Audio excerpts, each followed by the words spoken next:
The Commanders' joint practice has ended earlier today with the Ravens, and Lord have mercy, has it looked bad for our offensive line. But not only is our offensive line looking bad, I think the team morale as a whole is looking bad, but we are not, as we are back to do our final 53-man roster predictions with 4 days until all of the rosters have to be cut. Figured it was time to do it right and kind of review what we thought was going to happen and what we now know could happen. But I got Andrew, I got Nick. Y'all see what time it is. Let's rock and roll.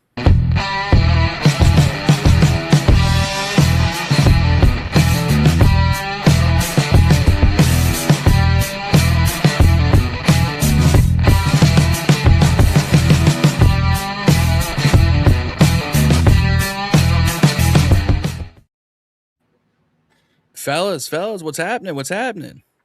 What's up? Happy to be back. What up? Yeah, hey, man. I say it's been a minute since. Andrew, you didn't get no tan, man. Bro, I've not been on this podcast. We were taking a look before, and it's been like what, 3 months now? It's been 3 months since the last time we did the draft. Life's got busy for your boy. I've been stuck at work.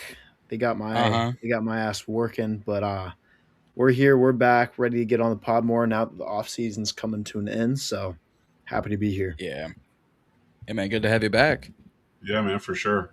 Glad to be the three-man crew again. You know, would be 4, but Justin's got other priorities. So, hey, man, Justin work moving down here to the 757. So might have to do a couple, in-person lives with him. You never know.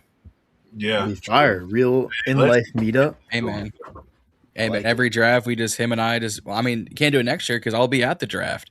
But like we said, the 53-man rosters have to be cut by Sunday. We're 96 hours away from that happening. But first, I would be remiss if I did not mention this god-awful look at the offensive line and joint practice, because everything from what I heard and the clips that I could see coming out of today's practice. Pocket collapsed virtually instantly. Holy shit.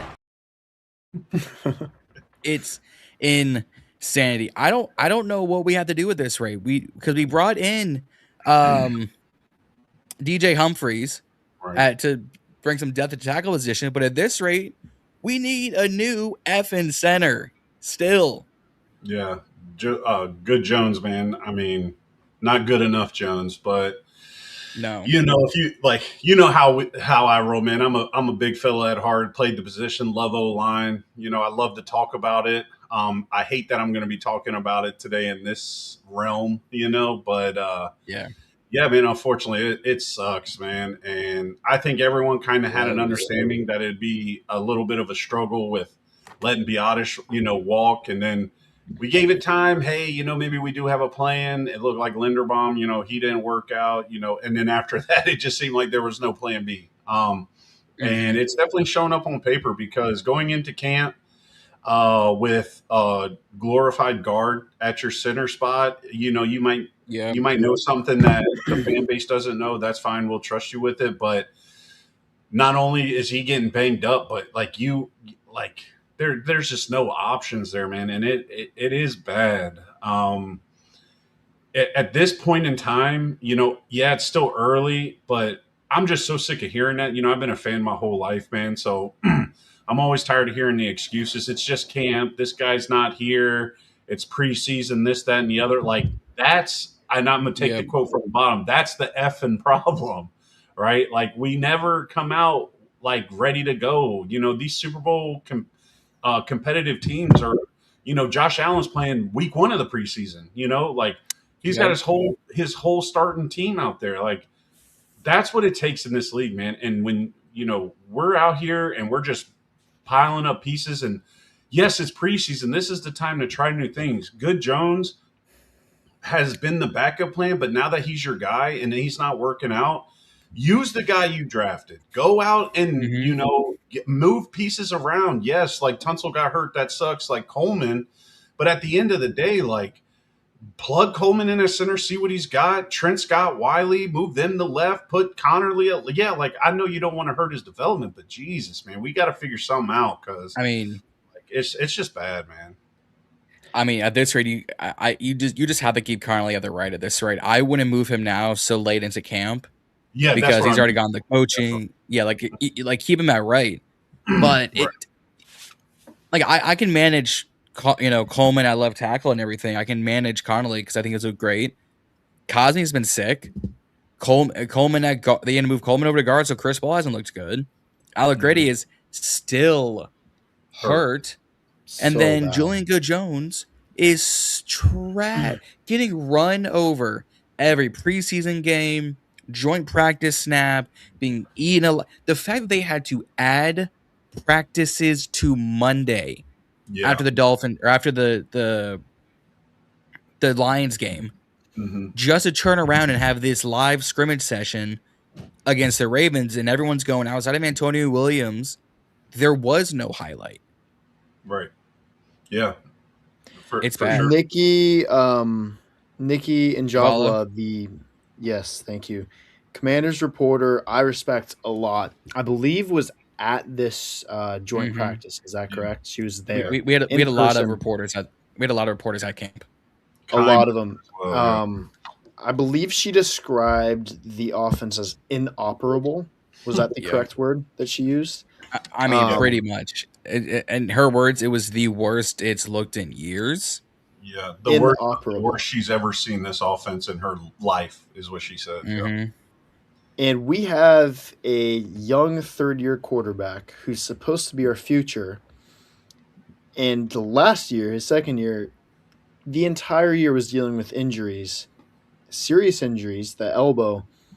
I'm scared for him. I mean, if this is how our O-line is going to shape up for the season, if it's going to be a bottom 3 unit in the league, if it's going to be the worst in the league, he's going to get hurt again. Let's be honest. He's not big and strong enough to endure this pressure all season long. Right. At the end of the day, we aren't prepared for the coming season. Allegretti, it's his calf, right? Yeah, strained calf, yep. We need him back bad. I mean, Cosme, Allegretti, we need a solid unit. And I agree with Nick to the extent that now that Tunzel's out with his tricep injury, we need to get creative. That's only to a certain degree, only to a certain extent. I don't think that we can really move Josh at this point. Like he's been on the computer. Yeah, this late, you're exactly right. You know, when you're in camp, that's when it's time to try things out. You know what I'm saying? That's that's every position too. You got a corner wants to play safety. Safety played linebacker. DN played linebacker. Whatever. Like that's your time to move around when it's guys running around with shorts on. You know. So guys, the season's almost here. I mean, how many days are we away? And now we're just now realizing 16 days till kickoff. We're 16 days till kickoff, and we're just now fully realizing how cooked we are. To start the season with this offensive line squad. And I am what's terrified. Well, what's crazy is Revo was interviewed post practice, and he meant this as a team. Yeah. But I found it very apropos, and I'm going to pull it up on stream for you guys, and I don't feel bad about risking, audio or copyright because it's. I love Revo for this, to be honest. Yeah, so it's gonna be this clip right here. So you guys are like, man, it's in your save, yeah. Because shout out J Tuck, but I mean, and we start off, so like I said, the margin of error is very slim, and if you're not on top of it now, man, like you can't wait till you in the fire to realize it's hot. How much are you trying to instill that in some of the younger guys here that don't have as much experience as you? I heard you say we need better when we just walked in here. I mean, what is kind of your message to the guys on this team right now? Again, the margin for error is slim, man. Like starting off slow and starting off in a deficit is how people go home. It's how people lose jobs. That's how you go home. You got to understand, man, this is a winning business. People don't care about excuses and none of that. We care about winning. I care about winning. Nobody cares how you feel. Nobody cares that you're tired. Nobody cares it's hot. At the end of the day, right, we expect the product out here. It's a standard out here. The season is a couple weeks away. And we start off in the Did y'all hear that? Oh yeah, yeah. He couldn't be more right. I mean, that's literally every fan in the DMV right now. I mean, every Commanders, Washington, whatever fan you want to call us. Yep. That's exactly how we feel, man. And that's what I'm talking about. Like we need passionate players, man, that are just as passionate as this fan base. The three of us can sit on here and scream all day long and yell all day long, but it does no good when the guys on the field and the product on the field doesn't care. And it's so reassuring and good to see that the player, especially Revo, who's been a Redskin, a football team, a Commander, he's gone through all the changes, the front office, the coaches, the quarterbacks, the defensive coordinators, whatever have you. He's been there the whole time and started from the bottom, literally started from the bottom, and now he's here, right? So the thing I love the most about it is he's right. Nobody cares about you being hot or being. That's why I'm so sick. Like I got family members, friends that I talk to about the Skins and the team daily, and I am constantly in a battle with them about the preseason and the camp, and it matters, man. It matters. Like Pat Mahomes has played every damn preseason game except for this year, coming off a torn ACL, and he's got a few Super Bowl rings. I think only a few, though. Only a few. So what do they know, right? Andy Reid, who's been in the big game, plays his guys. Josh Allen, the three of us can be up here sitting right here. If you don't think he's one, he ain't worse than two.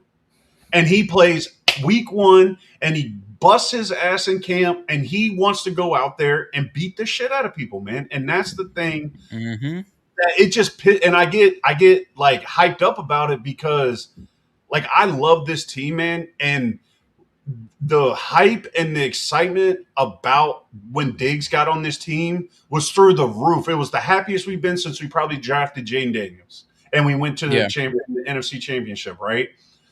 And have you ever, since being a fan, noticed such a decline and a drop-off of being excited and hyped to just, here we are again in the bottom of the basement. Everyone's going to be better than us. I hope to God we win 6 games this year. I mean, I've never seen such a drop-off with fan bases, people in my DMs, followers, and me, myself personally. Like RG3 goes down. Yeah, okay. My now, like, okay, expectations drop. Jaden goes down, expectations drop. But the same people that are like, well, it's camp, it doesn't matter, it don't want to risk injury, blah blah blah. What are we talking about? Hey, let's not risk injury, right? Let's not risk it. But every main player we're talking about that we need badly, week one, has gotten hurt in camp. They're all still injured. They're hurt in camp. Doesn't matter what we do. One main player has been hurt in a preseason game this year at all. The last main injury we've had in preseason was Clinton Portis, man. That's the last one. Can I go through this list real quick? Injuries? Yep.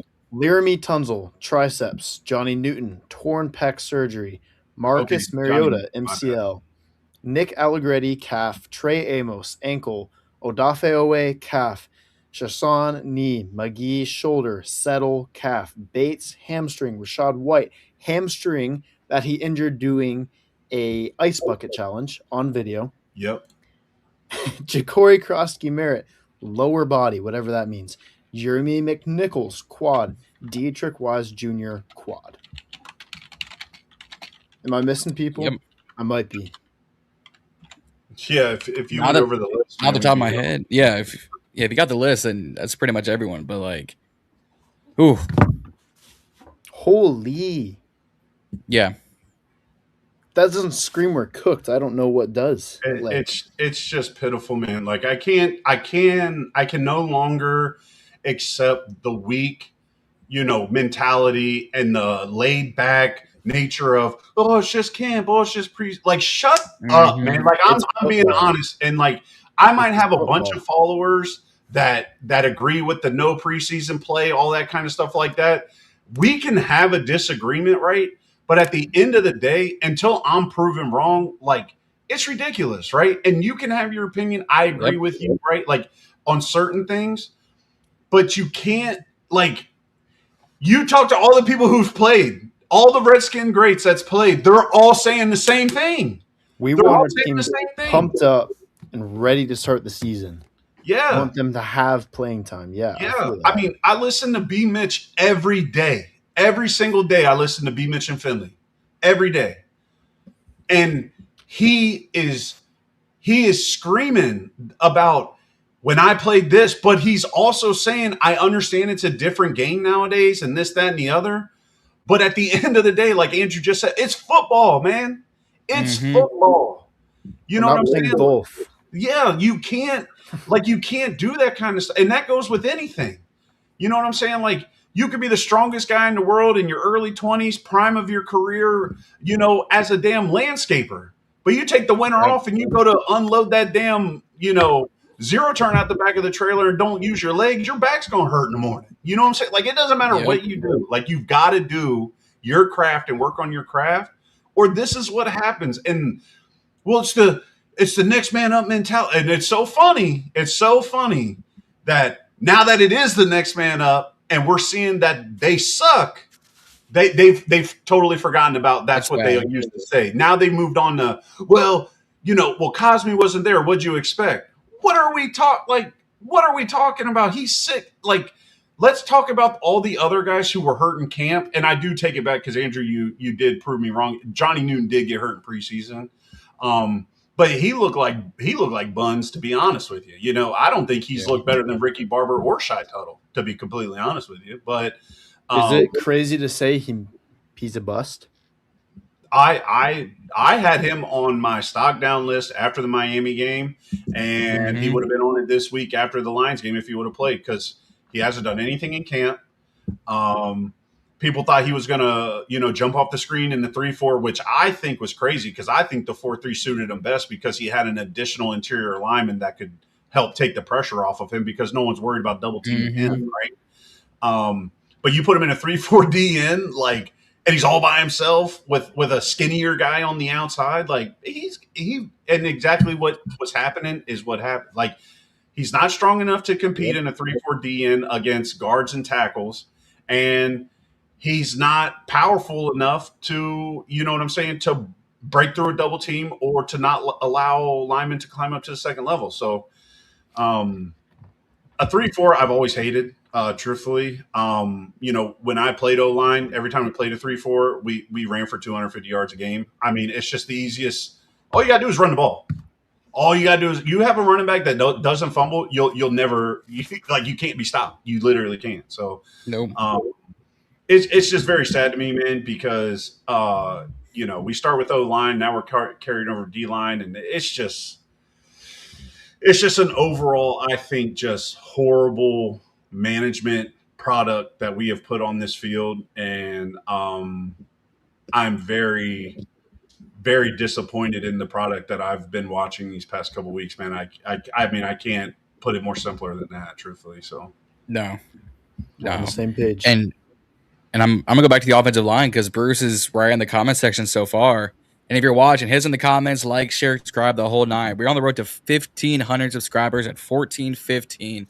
So we need 85 y'all to get us to 1,500 and so on and so forth. But like, share, subscribe, going to support us, super chats, the whole nine. But Bruce is right. We need to get this offensive line and get reps together. I mean, when Connolly came out and said, like, we don't have the chemistry, DJ just got here and we saw what happened in practice. Julie Good-Jones has been here the whole time and is still trash. He's been here 3 years. Still been bad. Yeah. Like they don't have when Connolly says they don't have chemistry, he's right. Yeah. He and Tunsil were coming out together. Allegretti started the offseason relatively healthy. Chris Paul came back. He'd already had familiarity with the team. All you were missing was just Coleman at left guard. And then, Allegretti's out. Man, Tunsil went down. Well, now you move Coleman outside. Well, now you put Chris Paul back in. Like, it became a mess. It's still a mess. And there's no plan. No, and that's another thing that irks me too, is because, like, everyone agrees that Julian Jones is awful. I've heard it on the radio. You've been talking about it. Andrew's been talking about it. Justin's been talking about it. My buddies in my group chat been talking about it. My DMs have been flooded with it. And there's no excuse for him because he has been on this team for 3 years and he's played in games. When Biotish goes down, it's Good Jones who's come in these last 2 seasons. The past 2 years when Biotish goes down, which he has both years, it's Good Jones who comes in and fills in for him. So he has legit snaps with Jaden, with Chris Paul, with Brandon Coleman, with that guy, this, whoever it is. Like there's no excuse. It just because the O-line is the part that really like is got my heart because I love the big guys, man. They don't get the credit when they need it, but there is no credit that's needed right now. I mean, a few weeks ago when they were rated as the worst O-line in the NFL, I was like, man, what? Just because Tunsil got hurt, what? Like, we're golly, the worst. But and then 2 more dominoes fell. Like Jesus Christ, like we might be 33rd. There might be a couple backups coming in the middle of the season on a one team and push us to 33rd. You know what I mean? It's that bad right now. My question is this: it's half rhetorical, half not rhetorical. Yep. How are we on year three with a franchise quarterback, and we have put 0 supporting cast around him? We've had 3 whole years to give him as much protection as we can, as many weapons as we can. He's got 2 30-year-old receivers that are declining. One of them's going to probably get injured again this season. One's just going to be with his baby mamas all season. The others are absolute nobodies who's proven nothing. I have hope for Antonio Williams. We don't know. And the O-line has just gotten worse and worse every single season. We're on year 3 of trying to support a franchise quarterback who we haven't had. We haven't had one since RG3. And this is how we're building around him. And it makes me honestly it makes me not even want to follow the team sometimes and like log in and see what's going on. Like I'm just tired of what this is becoming. Yeah. Well, yeah. I mean, it's you're my age. It's even worse, man. Trust me. Yeah. I mean, it's the best tight end room Jaden's had. Shig, Ben, Yankoff, and Bates. Shig and Bates are 2 good tight ends. Yeah. Arguably the best running back room because Eckler played 2 games last year, so mid running backs. And then like Terry and Diggs are over 30. Antonio is an unknown. Luke is still ascending. Jalen Lane is still becoming a true wide receiver. Proven nothing. Traylon Burks is the only one after injured. Those 3. Injured, but I mean, is making now the most big plays in camp. None of these guys have ever done anything for us besides Terry. I mean, like all of these fans have all these high aspirations for some of these young guys. Luke McCaffrey. Some people love De'Ami Brown. I don't know why. Jalen Lane's going to be some superstar. They haven't proven anything. Nobody. Yeah, I agree. The Jalen Lane, because I guess he can catch a punt and run forward with it, somehow makes him, a lot. Congrats. He is a lot. Like, don't get me wrong, because we did draft him, but I mean, I agree with you, man. It's just, year 3. It kills me, year man. 3. Like year 3. You got to put the pieces around your guy, and all we're doing is we're just wasting it. And when we have to sign him to a 5th-year option, which we will, whether he's wasting his rookie contract or whatever, riddled season with it or injury riddled season, it doesn't matter. We're going to have to pay his ass $40 million to 50 throw to who knows, man. So there goes our money for the rest of the roster. Yeah, and I mean, you're right, and. The rookie years is when we can spend that money from the quarterback on other parts of the roster to support him. As soon as we got to pay him all that money, we'll have no cap space. And that's why extending Terry, like, that's why it was a good move. Just get it done. Extend Terry. Who cares? Like, you don't have to pay your quarterback for 5 more years. Like, just pay his ass money. He's a lifelong Redskin. He's been here forever, gone through all the bullshit. Pay the man his money, and let's move on. And then Then they realized how bad they did with that. So then they paid Tunsil out the ass, and then no fault of his own. But then the highest paid left tackle in the NFL blows his triceps out to the guy you paid the most money to as a free agent, and then he gets hurt. So now all your money that you were so concerned about and didn't want to spend and all that shit, you put it on two players that now got hurt.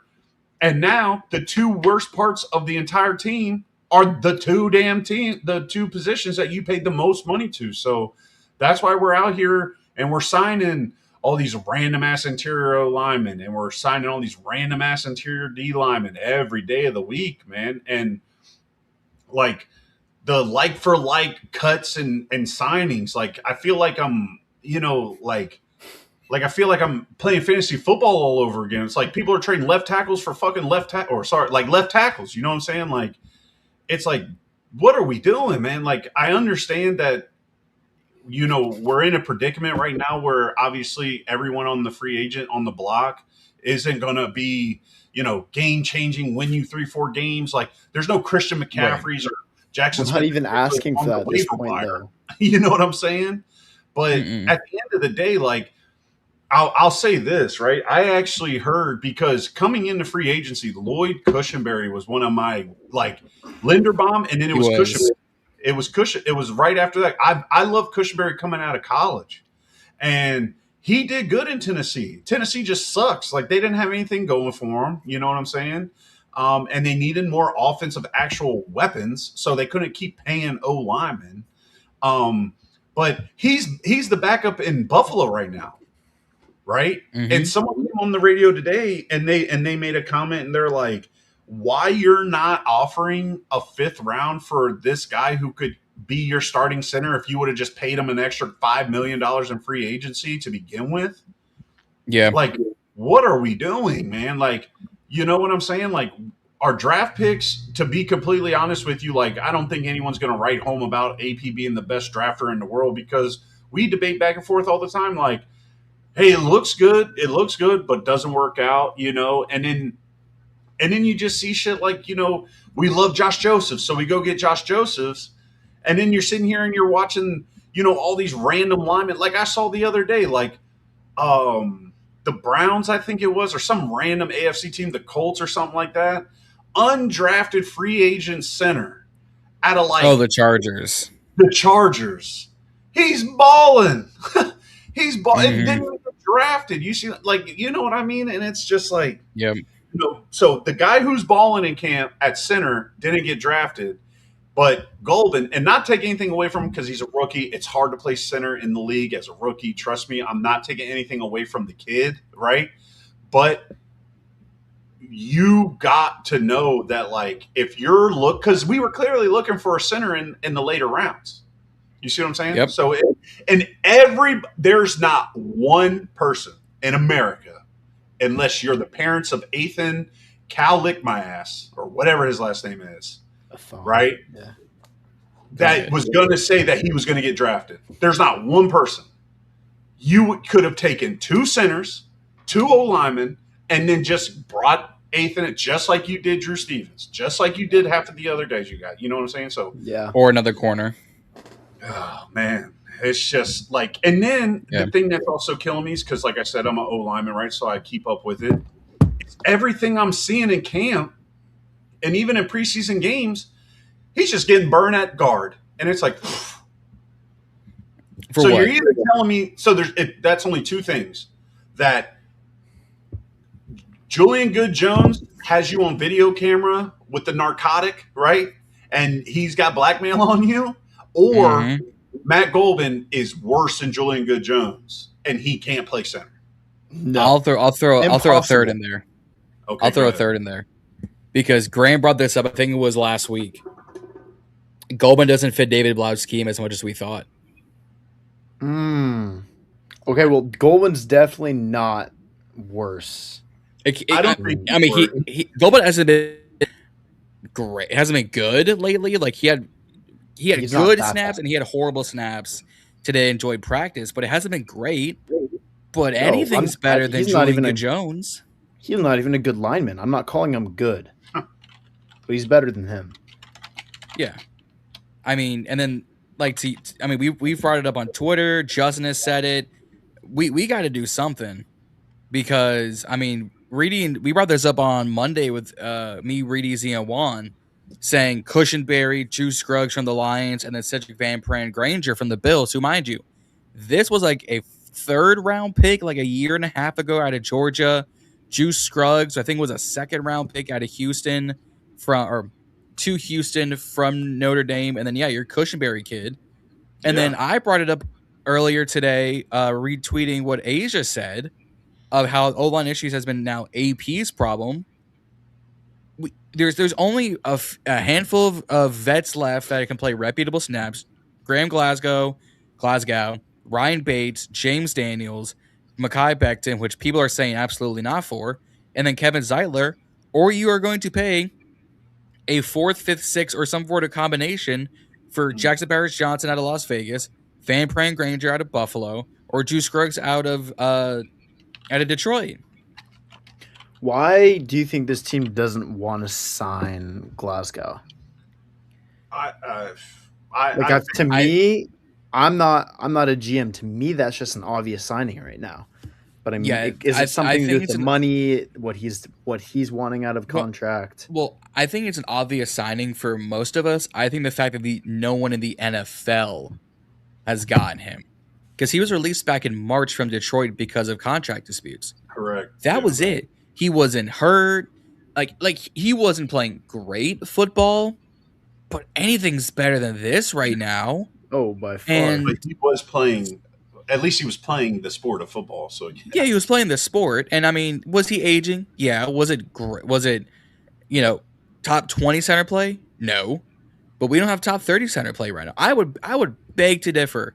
Someone saying we have the worst center position in the league. Cleveland has it better. Miami paid Aaron Brewer, who's a top 10 center. He has it better. The Jets have it better. The Giants have it better. I think we have, and kills me because Goldman was my guy in the draft. I called it perfectly. The 2nd, 6th round pick and all that. Why are we begging for Allegretti to come back like he's this Lord and Savior? And there's only one, that's Jesus Christ. Because he hasn't played many center snaps in the league up to this point. He's played a couple. And to Bruce's point, try Becton at guard. He became a Super Bowl champion at guard in Philadelphia. Went to Los Angeles, the Chargers, that is, and shout out Taylor because she tweeted me and texted me. We don't want any parts of him at guard right now in this stage of his career. So that might be a 50-50 shot. But it's what do you have to lose at this rate for a 5th round pick? Diame in a 5th.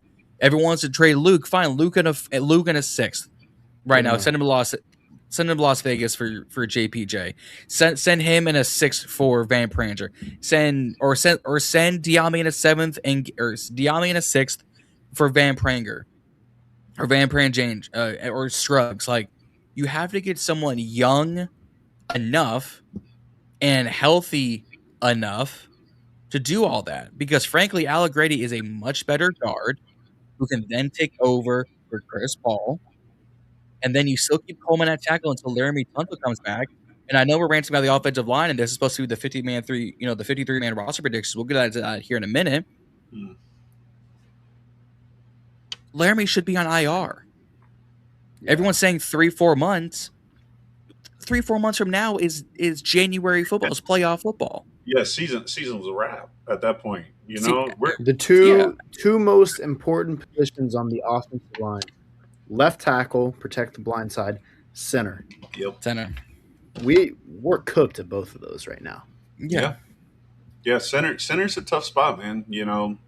I couldn't do it. I tried it, couldn't do it. Just too much going on. Your brain's constantly moving. You got to think. You got to do this. Mm-hmm. You can't just go hit somebody, or go protect a guy, right? Whatever your instincts are. But the biggest thing with and I am definitely not trying to back Good Jones when I say this, or try and make an excuse for him. But having Chris Paul to your left, it doesn't make anybody look good. like at all. Like a center's got to call out a play, and especially in run blocking when the center's got to snap it, make sure the snap's good, and then he's already getting beat off the ball because he's got to snap while everyone else is firing off, and he has no push from the left side. So now everything you're trying to do is to the right side, and then you've got Cosme out. You don't want to play your starters. Connerly has had his ups and downs. Like JP, but it's still the most consistent. Yeah, he might just be a gamer. You know this, like and speaking from experience, like practicing and stuff like that. Like I have like protective instincts. You know what I'm saying? So like when it's me going against my boys and my brothers, on my team, like. Yeah, I can move the pile. I can move him around and I can pass block and I won't let him hit my quarterback. But at the end of the day, I'm not going to embarrass him and plant him in the dirt like I would the crosstown rival. You know what I'm saying? So maybe Connerly plays the exact same way. So these one-on-ones and all that kind of stuff like that it's just like one-on-ones. Besides DB, like instead of like besides corner. You can't do anything as an O lineman on one-on-ones. Like, like the D lineman knows exactly what you're going to do. You have no help. He knows he's faster than you, just the same strength, whatever it is. Like, but when the defensive lineman's got something to think about, like, oh shit, like what are they going to do here? Whatever. It gives the O lineman a little bit of help. But when you don't have that guy to your left to help you out, like, you're already at a disadvantage, man. And then now the defense is going to just be like, okay, well, don't let them run to the right side. Like the Detroit game, they ran that formation with the nose head up on the center and the D tackle in the end, like on like a wide 9, and they left the DN out there on Coleman. Because they're like, what are they going to – like Chris Paul's going to pass block us. We know that. Like we know not to mess with Chris Paul when they pass it. Like we're not stupid.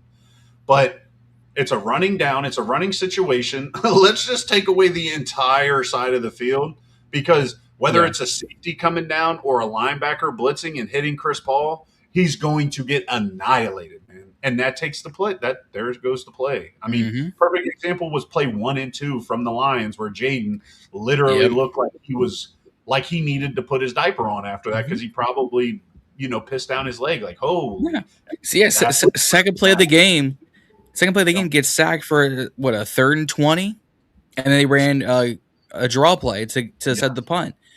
We've all seen bad tackle play and can stomach bad tackle play of like, okay, these guys are just better than our tackles. Cool.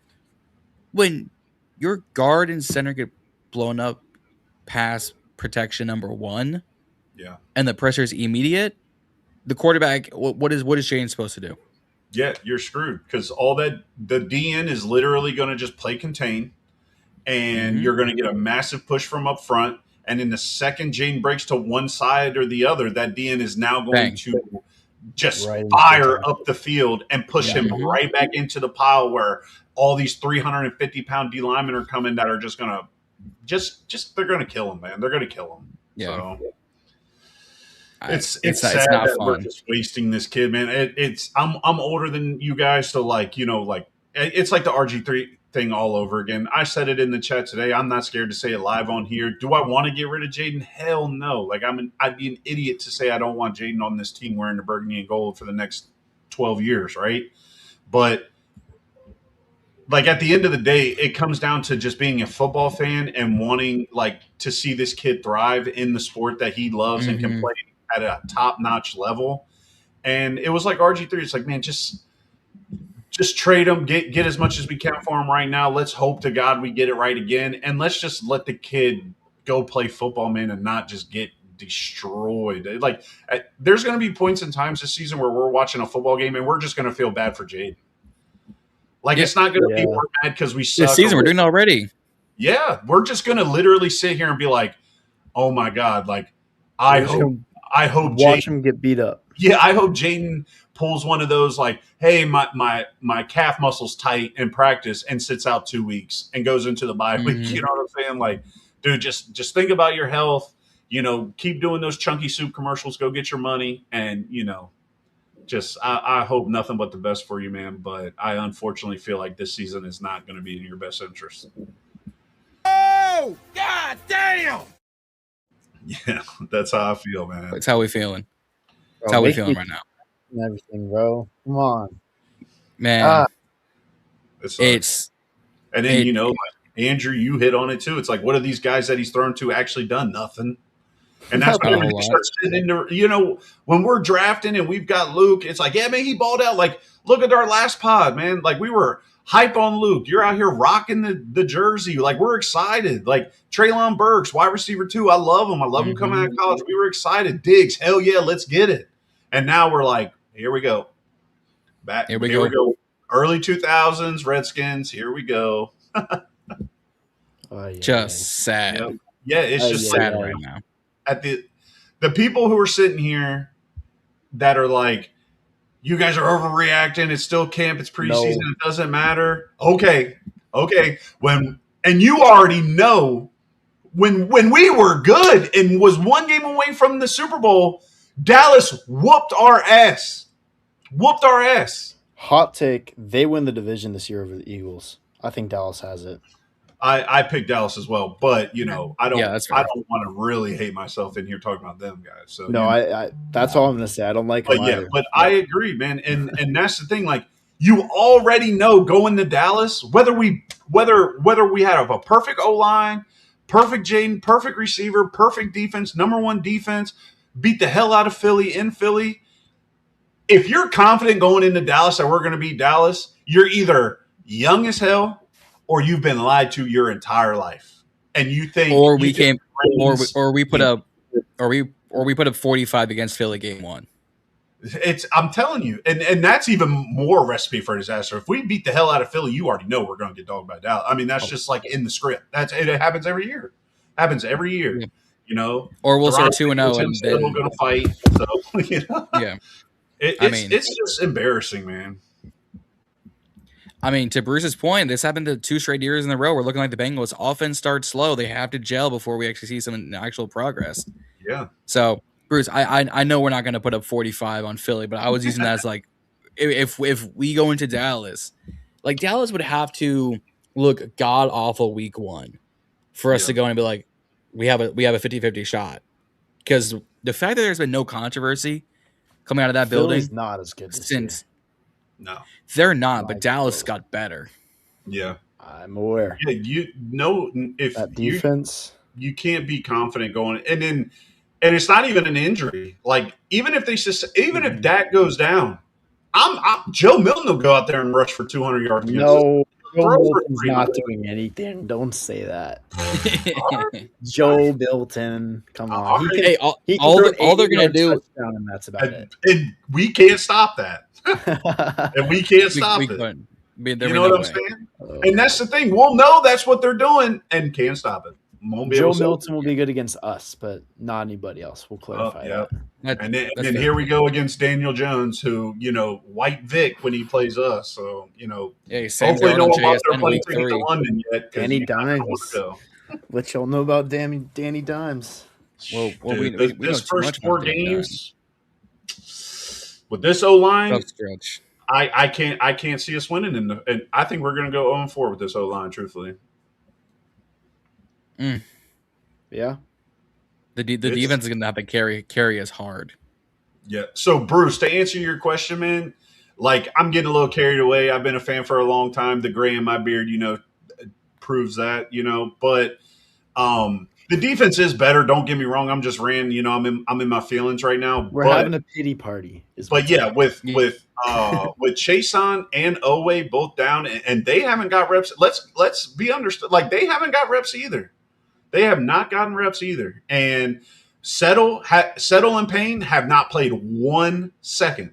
1 second. Settle's also injured too. Settle's been banged up. Duran, is it vet? Is it getting traded? Is he hurt? What is it? Who knows?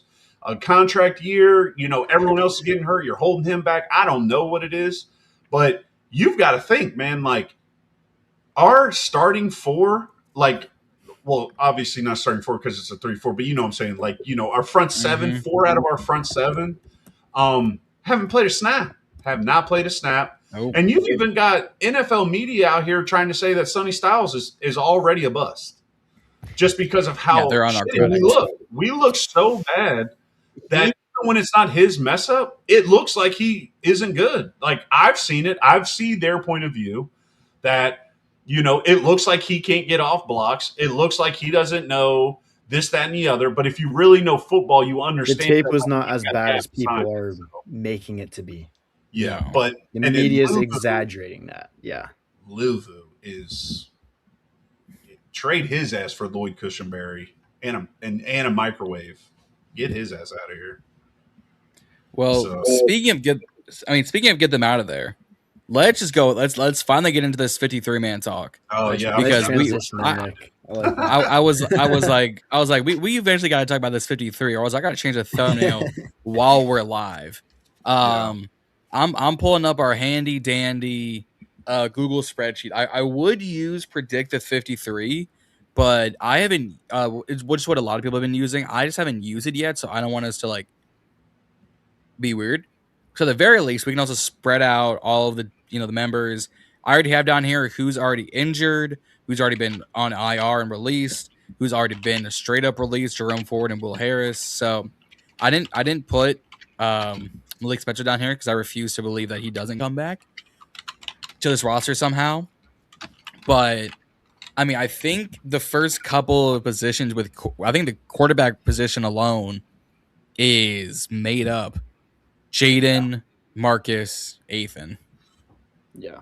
Hartman's not making it. Well, if I could give us a little hot take to go ahead and get us going. Already. Ethan should be our number 2, and Marcus either needs to find a spot on the bench for emergencies or use him for some trade bait to get anything in here. And that's not even as hot after his last preseason. That's really not. I mean, Ethan literally was just rated the best quarterback in preseason. So in the first 2 weeks. So he's young. He's a kid, and he hasn't ran for 1 yard.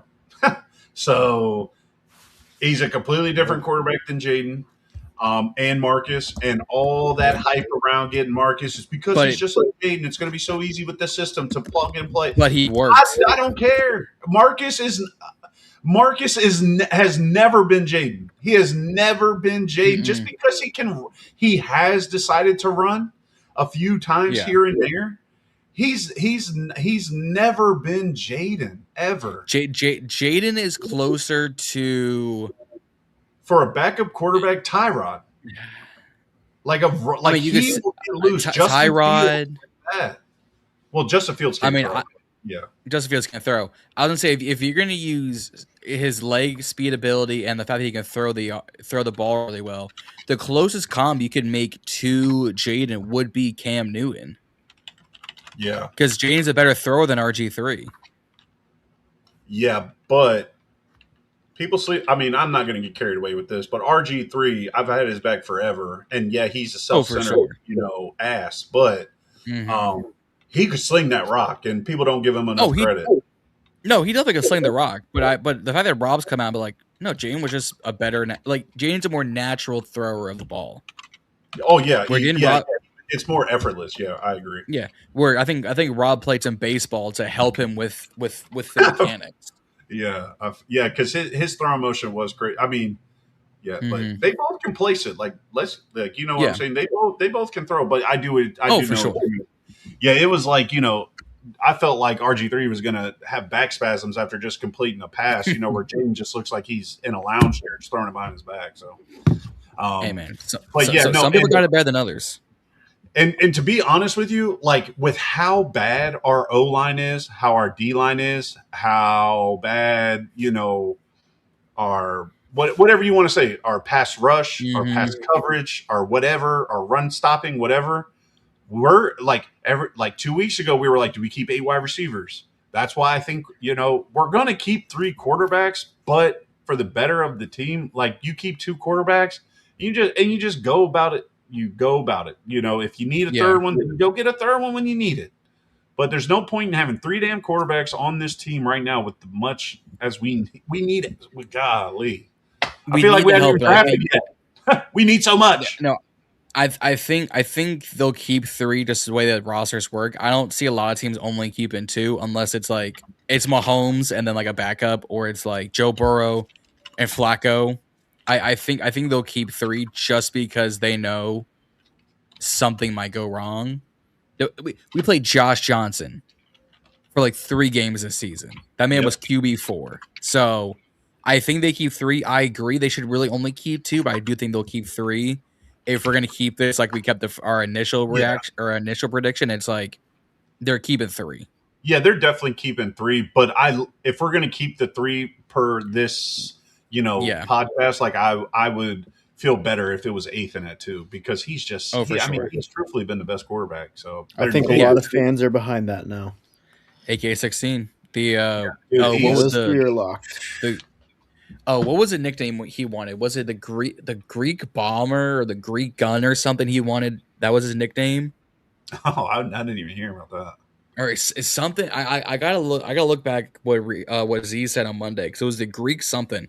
I saw someone say the Greek gun, and I liked it. Or no, the Greek rifle is what it was. The Greek rifle. Ooh. Yeah, because the AK that works. AK, yeah. The Greek AK, that's solid. The Greek AK, I can work with that. I do have to shout out my cousin who came up with the cow licking my ass. So I got to give him. Hey, go ahead.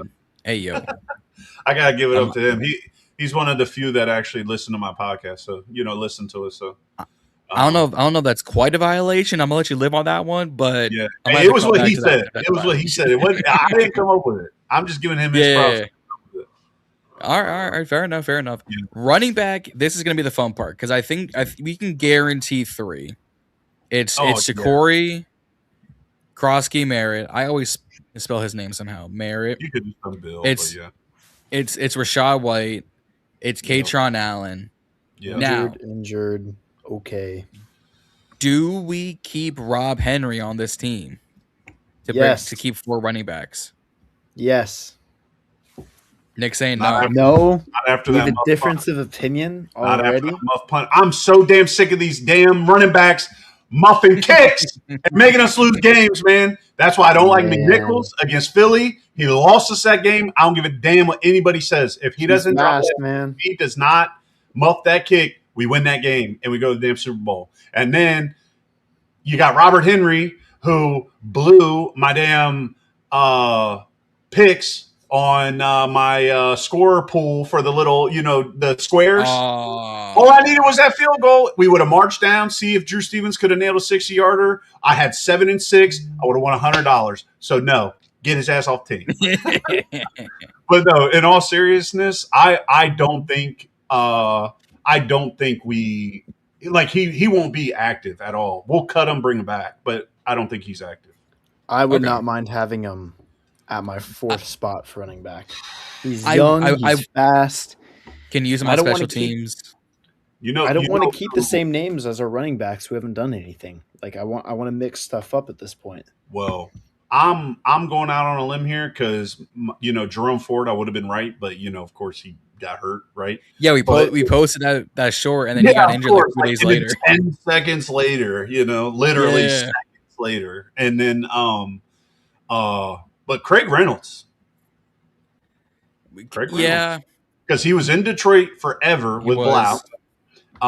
He knows exactly what he can do and what he can't do, and every single beat reporter and radio personality said that literally minute 1 that we signed Craig Reynolds, he was at the practice field practicing the same day and got first team reps, and then was out there and caught a ball from Hartman, I think, and got absolutely upended and almost broke his neck and still held on to the ball. Yeah, he got flipped.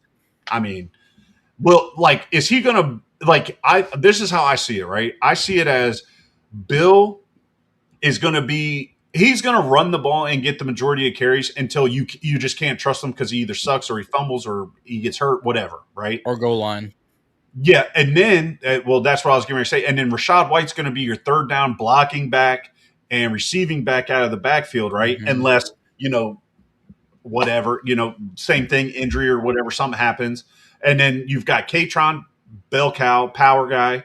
And then you got Craig Reynolds, change of pace, great run blocking running back. You know what I'm saying? So like they're literally like Bill, Katron, same thing. If Bill sucks, Katron's in. Rashad White, Craig Reynolds, same thing. If Rashad White sucks, Craig's in. So that's why, like going back to the whole Marcus is like Jaden, that's why he's the backup thing. That's why I think they keep Craig Reynolds, because he's the closest thing to Rashad White that we have. John, what do you think? You get the tiebreaker here.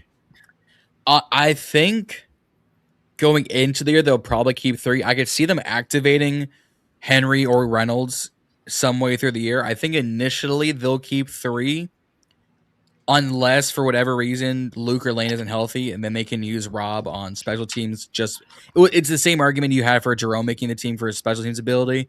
They would use Henry for the same reason. But I think if we're going to go down the same idea of like, okay, it's Jaden, it's AK, it's Marcus, Mario, Ta. It's going to go Bill, Rashad, Katron. If we need a 4th, they'll bring up a 4th. So I think I'll say we'll keep 3, but I think this is a room, and I'm gonna go to tight ends next because I think wide receivers will be the biggest. I don't mind keeping 3 just to to allow more flexibility in other positions. I feel like that's the other thing. Not a bad idea. Because receivers is another one where I could see us going with like 6 instead of 7. 7, yeah. Because I think what's another one of those mid-tier receivers going to do for us on this roster? Fair. I mean, let's use that same thing for tight ends. It's going to be Chikakonkwo. Yeah. It's going to be Ben Sinnott. Yep. It's going to be John Bates. Yeah. No matter how you does Yankoff make it? Do we keep 4 tight ends? 100%. 100%. Andrew? There's no way. I'm okay with 4 tight ends. If we're going 3 running backs and maybe considering 6 receivers. Yeah. And Sinnott's hurt, right? Yes. Sinnott has an oblique injury. But again, Yankoff has been killing it in practice.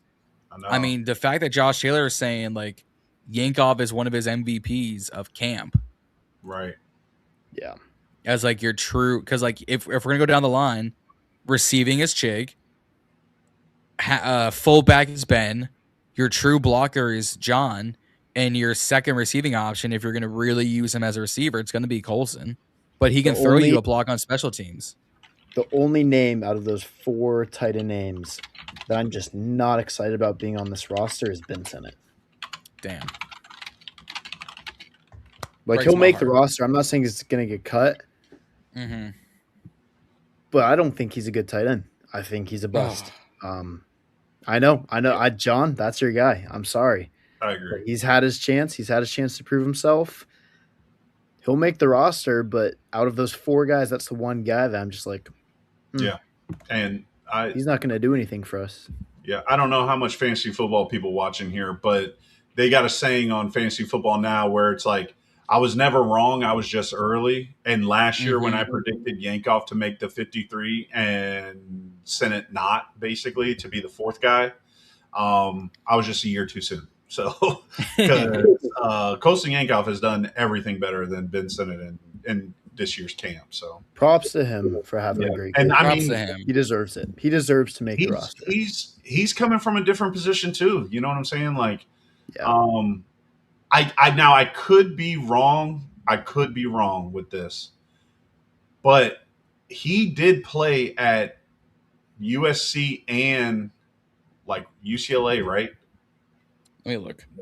And I'm pretty sure he was recruited to like one of those, whichever 2 schools he played at. Because I have Washington in my head too, but I don't know if that's right. But I'm almost certain that he like got recruited as a quarterback or something crazy like that. Okay, so let's go. So Yankoff. So Yankoff played quarterback in high school. Yeah. Winning a state 5A championship. He was verbally committed to Oregon, but then decommitted after Mark Helfrich got fired. He enrolled at Washington. He redshirted his freshman year, transferred to UCLA, sat out the 19 season, played receiver at UCLA in 2020 and 2020 run, running back and special teams in 22 and 23.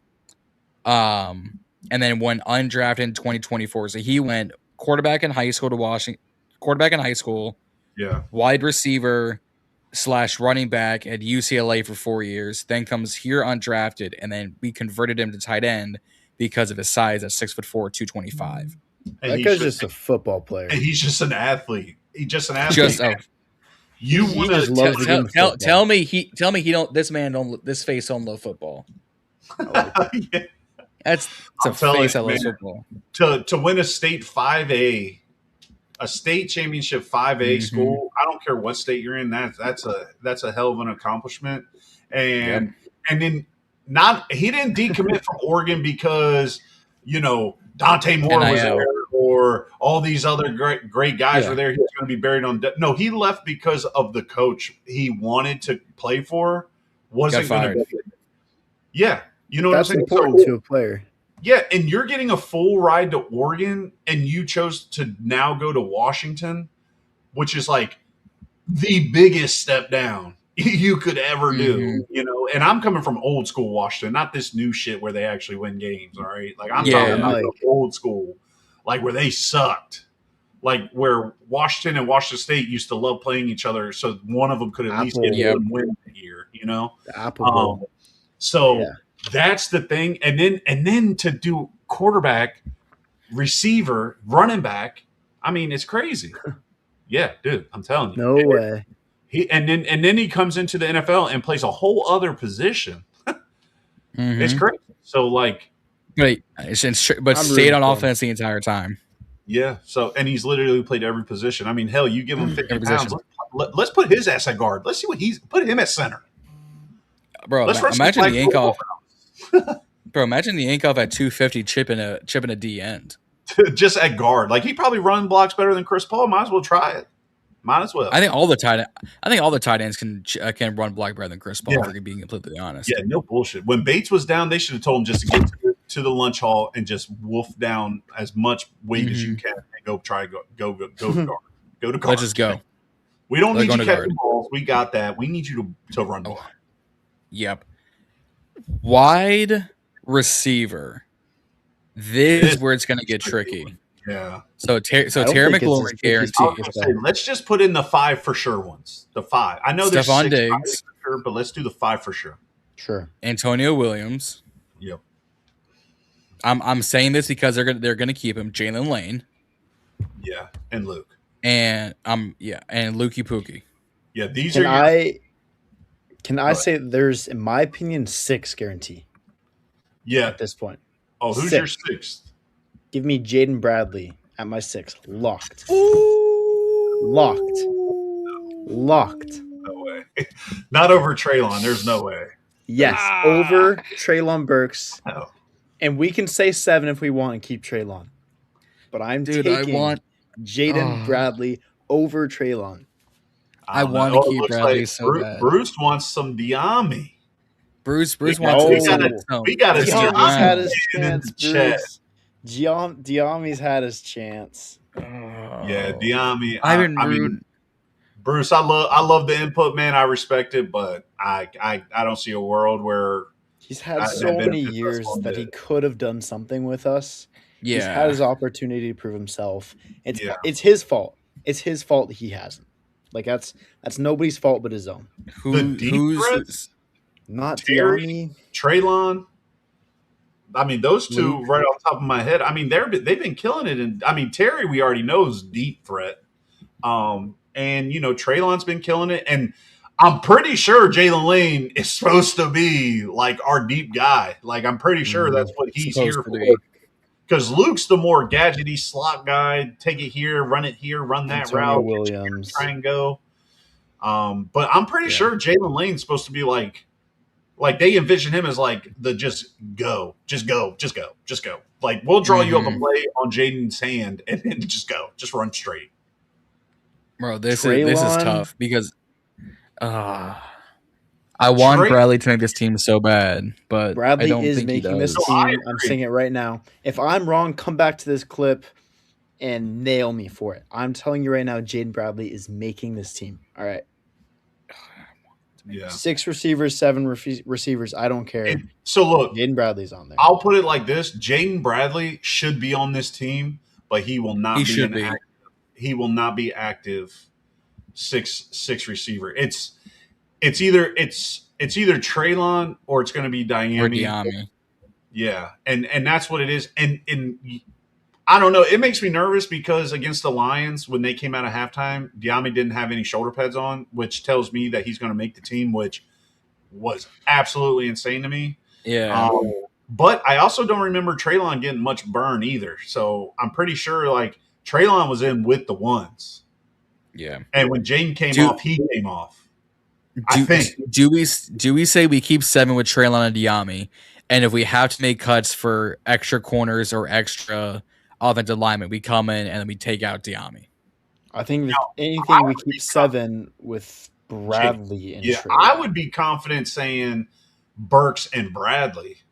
Yes. But I don't think you can put Bradley over both Diami and Burks. No, you can't. I mean, there's probably people out here that are probably like, man, Jane Bradley's not better than Van Jefferson, which let's not even entertain that one. But Van Jefferson. I agree. I think Bradley will be practice squad, but he's made a ton of buzz in camp. He made a great one-handed catch against the Lions, even though it was just one catch, right?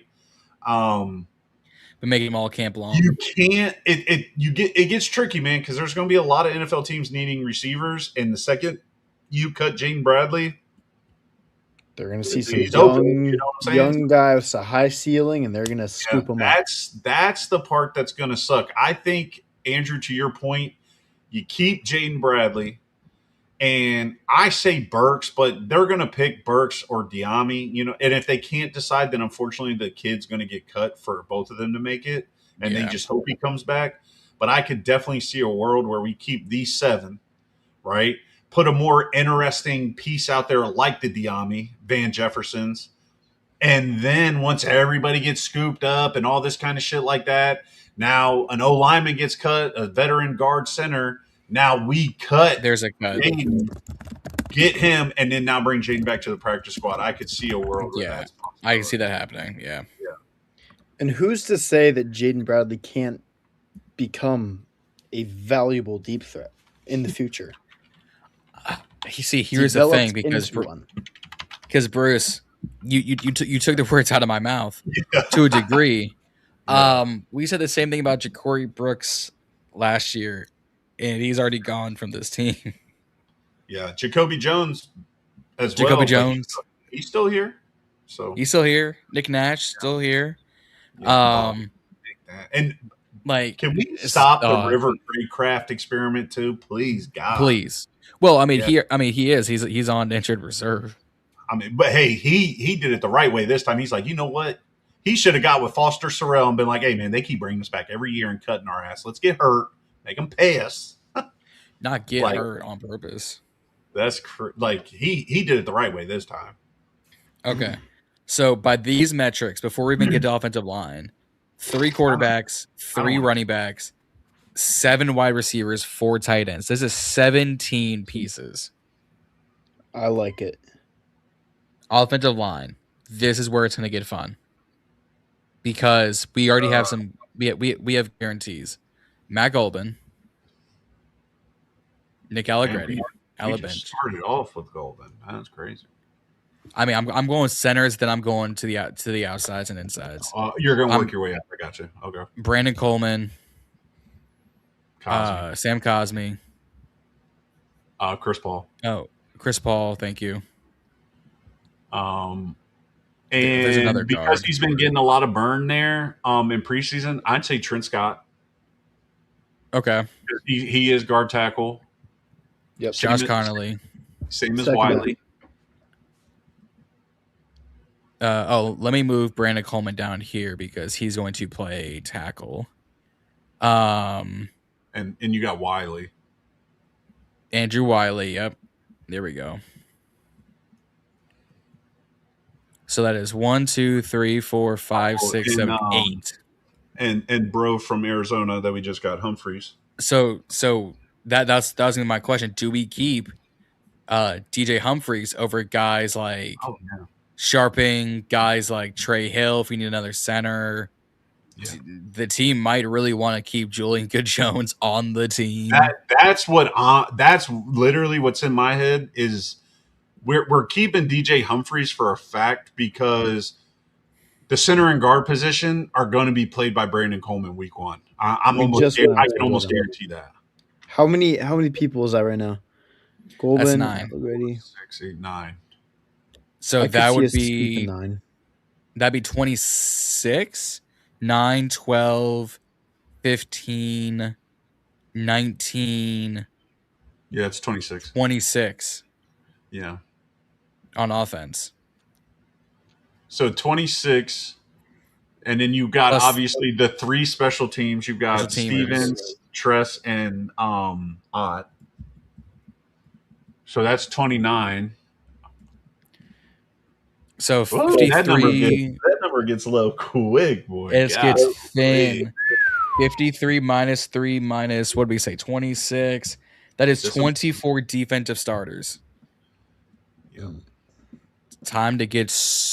Do we really need Trent Scott? I mean, because your tackles. I mean, it's a good question. I'm not saying it's not, because with Tunsil out, it's Connerly, it's Coleman, it'd be Trent Scott is your backup tackle if something goes horribly wrong. And now DJ Humphries, because that's what 4 tackles, 1, 2, 3, 4, 3 guards, 4 if you include Allegretti, and a center. So let's. Just as the offensive lineman spokesperson for this podcast, let's flirt with this idea. Get rid of Chris Paul because no one wanted him when he tested free agency. Ooh. So we'll bring him back for practice squad, and we'll run with 8, giving us 25. I don't know if I like getting rid of Chris because DJ Humphries is our starting left tackle week 1. What Andrew, what you said about Jaden Bradley not being on here, bring this back up, nail me for it if I'm wrong. If DJ Humphries is not our starting left tackle week 1, I'd be shocked. I don't think you're entirely wrong about that. Brandon Coleman is playing center or guard week 1, 100%. Not center. Not guard, center. Maybe. Not center. Guard, yeah. I see the fact that DQ came out today and say that the DJ Humphries was a depth pick and does not threaten Brandon Coleman's position at tackle. A, I took him at his word, and B, I don't disagree because DJ has to get used to this offensive scheme, has to get used to these offensive players, has to get these offensive play calls, and he hasn't played great tackle play in 3 years. No, yeah, I understand that, but his tackle play. This is how you got to look at it, right? His tackle play is better than Chris Paul's guard play and Julian Good-Jones' center play. So you got to take the lesser of 2 evils, right? Yeah. And it's not very hard to be better than Good-Jones. Well, yeah, and then like I said, you've also got Wiley and Trent Scott there too. So you never know, right? But yeah. Shout out to Bruce here in the chat. He knows ball. Bro, shout out to Bruce. He's been the MVP of the chat. Dropping straight facts here. Yeah, after cuts for sure, but it's so hard to predict that right now because we're trying to predict our own cuts of stuff. So I think if we're gonna be going back and forth on someone getting cut off rip to make space for someone, I think it's DJ. Really? I don't know. Only because they still brought back Chris Paul. And he is your starting left guard. Well, bringing him back was different because that was the camp signing to get your guy in the door. DJ Humphries, if he was signed the same time as like Sharping in them, I think I'd agree with you. But with the timing of this signing, there's some writing in the sand, man. There's a reason that we signed him. Yeah, we'll see. We didn't sign him for nothing. I don't know. Yeah, and Trent Scott. He hasn't played left tackle at all. Like they just keep putting him at guard. They just keep putting him at guard. So I like the 9 that we have here. Like offensive line is the one position where I'm okay going a little extra on. Like if we need to use up more space there, we can use it because we need all the help we can get there right now. I mean, yeah. I don't see a world in which we just keep 8 with how this unit's looking right now.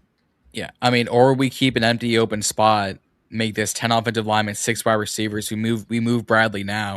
I'm this totally okay getting Burks out, not Bradley, and committing that spot to an O lineman. There's no way, man. Burks is injured all the time. But not yet. Shit, he's the only one who's not injured. He's going to be. No, you can't. Nah. But Bradley, I need Bradley on this roster. In all seriousness, besides Colson Yankoff, there's not been a better person in camp than Treylon Burks this year on offense. Okay, I would be fine cutting Luke McCaffrey too. Damn. That one's definitely not happening. My wide receiver takes are a little hot. Jalen Lane, I could. I'm not saying it's going to happen. This isn't a prediction. This is just me personally what I would be okay with. Yeah. I would be okay with letting Luke McCaffrey go for an extra O lineman. I mean, I say you get rid of Marcus and give us another lineman. I would get rid of on this list. He went crazy for a few games though when he stepped in. Like he showed some good. Obviously, recently, no. What on this list? Look, Marcus is the weakest. Marcus is the weakest person on this list, but the weakest person in the building is Sam Hartman. Let's be honest here. Yeah, that's why his ass ain't on this list. Sam Hartman can go model for some modeling company. Dove, L'Oreal, make even more money there than he does here. Yeah, he can wear Commander's Field Pass merch and sweat and rock it for me on his page. Go get in front of the camera, bro. You're better off there. The Ballin and Burgundy podcast just merch all over Sam Hartman. Get us some looks. Heck yeah, bro. I'll take that. Thank you, Bruce. All right, listen. Bruce said cut Luke. Keep Diami. Keep Diami and Bradley. Cut what? Okay, Bruce. Cut Luke. Bruce, I'm liking this, Bruce. I want to know why you say Luke over Lane. Why is it Lane? Why do you like Lane over Luke? Look, you get John going to whip it out. He's going. Well, pause. Hold on a second. He's going to get the jersey. We're live. Whoa, wait. John, hold on. Turn off your camera. Hey! That's a violation, bro. Oh, man. Oh, Lord. It's late, man. I might need to leave. Hours ago. I'm getting delusional over here. I don't think anybody's going to trade for Luke, though, is the problem, Bruce. Yeah. Like, nobody wants him. You know, before I realized that our season was in the dumps, I had a hot take planned, ready to go, fire it up, that when Christian was out for his little back strain or whatever it was, his tightness, I could definitely see a world where we bring him play with his brother. Here we go. Luke McCaffrey jersey goes crazy. Yeah, it does. I'm wearing it backwards just to piss the people off. The crisscross. What y'all know about that? Go ahead. We keeping 7 wide receivers lane we need to keep. Because Lane's your special teams piece. Cut Luke McCaffrey. Luke's our special teams. Luke is better returning kicks than Lane is. Lane got 2 tutties on it. Well. Yeah. Oh, I've had this whole debate with the fellas on the Burgundy breakdown. I'll keep it as well. So I mean a broken collarbone kind of be doing that too. I mean, if we really want to compare, Chris Moore had the best touchdown catch of the season. So I mean, we can get crazy if we want. Or Treylon might have had that one. Oh yeah, you're right. Against Denver. I was about to say hold the phone. Yeah. I was like, hold the phone there. Let's move on to defense because we could talk about this receiver core all day, and I know Andrew's like, I'm sick of this receiver talk. Yeah. Before we move on to defense, I might give y'all my best wishes. I got some plans tonight, but it's been good talking ball. Okay, I'm excited to see what y'all come up with. So, yeah, man, go for it. Go crazy. Cook up something good. All right, man. Stay safe. And then there were 2. Then there was 2. Yeah. All Bruce, right, now man, shout out to Gene Bradley. No, I'm just kidding. Just get Diami for Bradley right now. No, I'm kidding. I've been no. This is going to be the fun part. Is this defensive line because you have to keep tackles, and I mean, frankly, I feel like the first part of this is easy. It's Charles and Wenhu. Man. And then obviously Payne, Settle. Yeah, so Tuttle Deron Payne, Tim Settle. And my guy at the beginning of our whole pod camp series, Ricky Barber. Honestly, yeah. Javon Kinlaw, Ricky Barber. Okay, do we keep guys do we keep a Dietrich Wise or a Dorrance Armstrong? No, I think what's that, 5? That's 5 already off the bat. You gotta have a package, like a rotating package. So you've got to have 6. Is it Tuttle? They love some Tuttle, man. They love. I mean, is it Tuttle? Is it Brian Coward, the guy they just brought in? That's the other name I was thinking too, man. I mean, Armstrong is a defensive end. Coward is a D tackle, but with Jerzon out, I'm saying end of year. And you can use Ricky. I mean, you can use Kinlaw on the kind of the outside run pieces. So maybe it is Coward as like a true D tackle. Because I mean, nothing against him. I think he's made some really good plays too. It's just the buzz, just strictly off buzz and reporting in camp. Tuttle, man, you know, like he's talked about a lot. Yeah. Let's tough, man. I'd say let's keep Shy Tuttle. And if we have to cut him or we have to cut Bradley to make space for someone else, we come back and make the space. Okay. All right. Yeah, that's fine. So that's 6 defensive linemen. We kept 7 last time. We kept Omenahu, Wise, and Armstrong because you could swap out. We didn't have Ricky. You swapped out Shy for Jerzon. So, ooh. Yeah, and I was a big fan of Wise coming into the season too. So, I couldn't imagine him not being on the team. But with everything that's played out, I think he's done. Man. I think he knows he's done. Truthfully, I think he's going to just sail off into the sunset, man. Yeah, linebackers.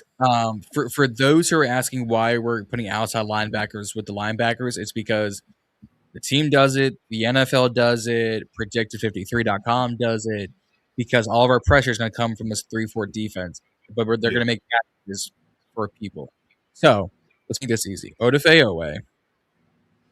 Yeah. Caleb Chase. Yeah, start with the edge, right? Yeah, okay. Joshua Josephs. That's 3 outside linebackers. Okay. And I guess I don't even know where Luvu plays, man. Truthfully, I don't know. Does Javonte make it? I think Javonte makes it. He's been balling out this preseason.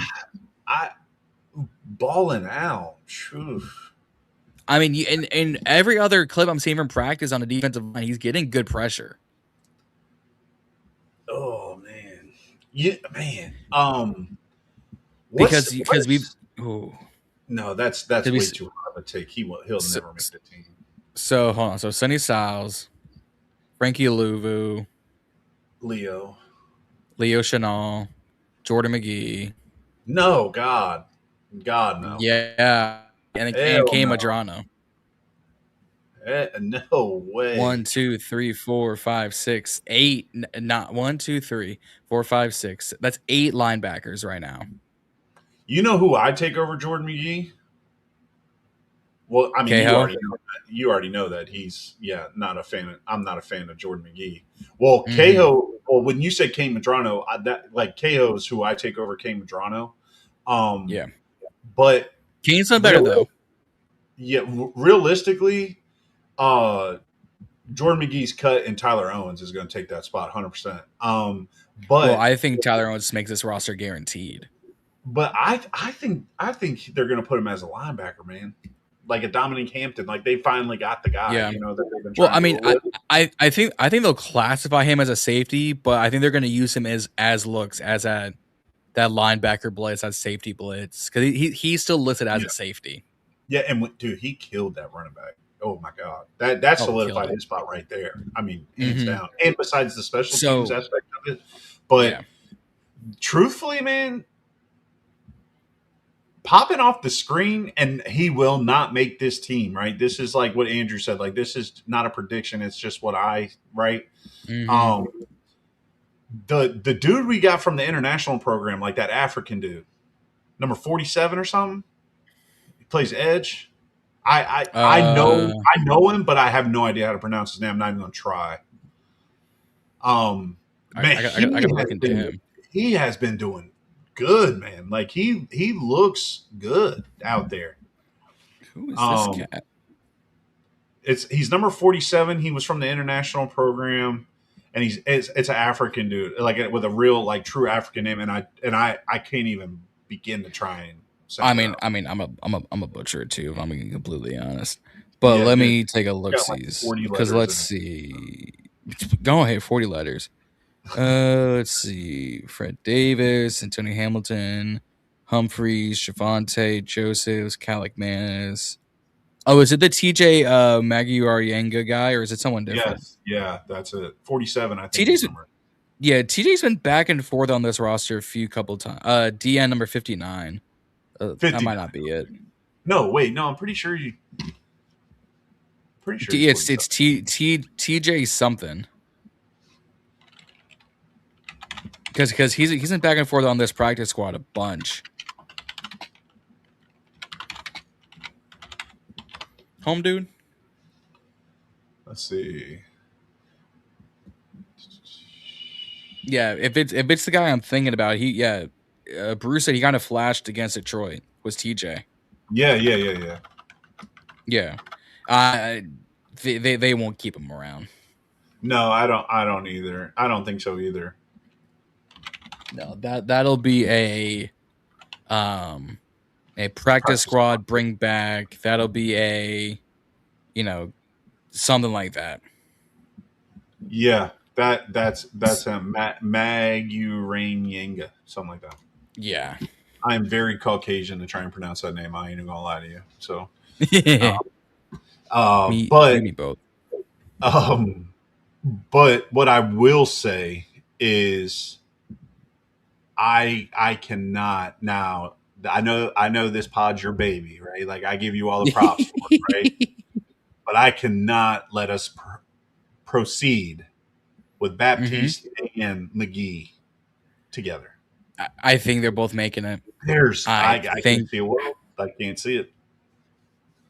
I see a world where they keep both of them before they keep Bradley, unfortunately. Yeah. I've been trying to get Bradley on this team forever. Yeah, no, I know you have, yeah.